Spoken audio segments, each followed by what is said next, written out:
New Paltz is a vibrant community in the Hudson Valley with a rich and colorful history.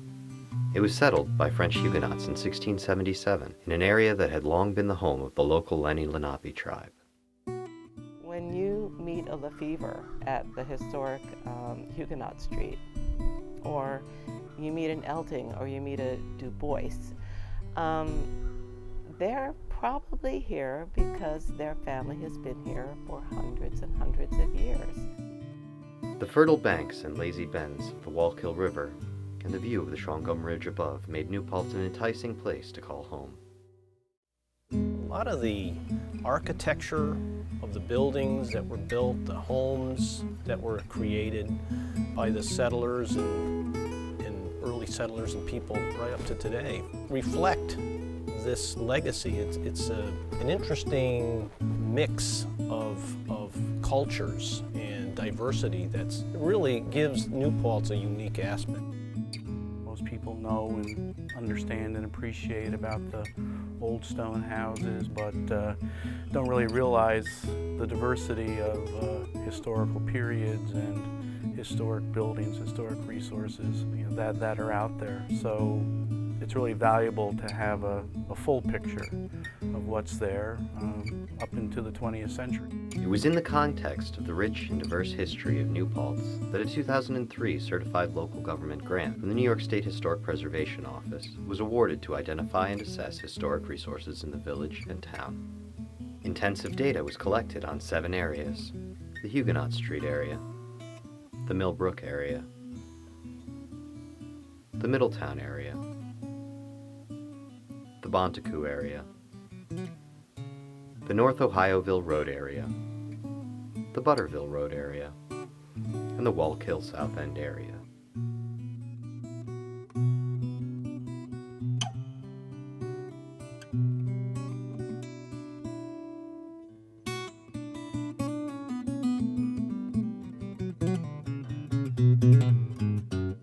Historic Preservation Commission aims at preserving, through creation of landmarks and historic districts, preserving this so that we can share it with the community. Under the guidance of Chairman John Orfatelli, the New Paltz Historic Preservation Commission sought to digitize the data in a format that would offer an interactive and accessible experience for people to research properties in New Paltz.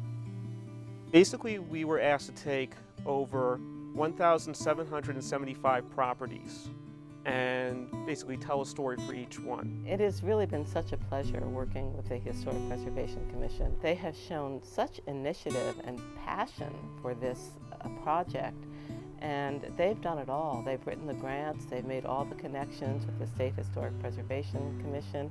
They worked with CREO to set up this whole project, and I guess that's what really the spirit of volunteering in your community is all about. The Center for Research, Regional Education and Outreach at SUNY New Paltz was well situated to make this idea a reality. CREO is a department of the college which conducts studies on topics of regional interest, brings visibility and focus to these matters, fosters communities working together to better serve the citizenry, and advances the public interest in the region. We don't have to remind New Paltz of its history. New Paltz is very aware of its history and the importance of its history, both regionally and statewide and nationally. What we can do is make the history accessible in a different way. CREO coordinated with the Historic Preservation Commission to create the online interactive mapping application and a framework for its administration. As a part of this project, the data from the Larson & Associates project was converted into an online database. It's bringing new tools to bear to consider something that's already regarded as important across a range of constituencies. This project was made possible by grants from the New York State Historic Preservation Office, Certified Local Governments Program. Each federal fiscal year, New York State sets aside 10% of the state's allocation of federal historic preservation funds for pass-through to certified local governments.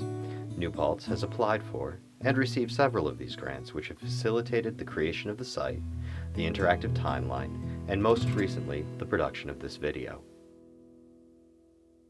Digitizing historic information presents a couple of major benefits. I think the first and most obvious one is accessibility to the public.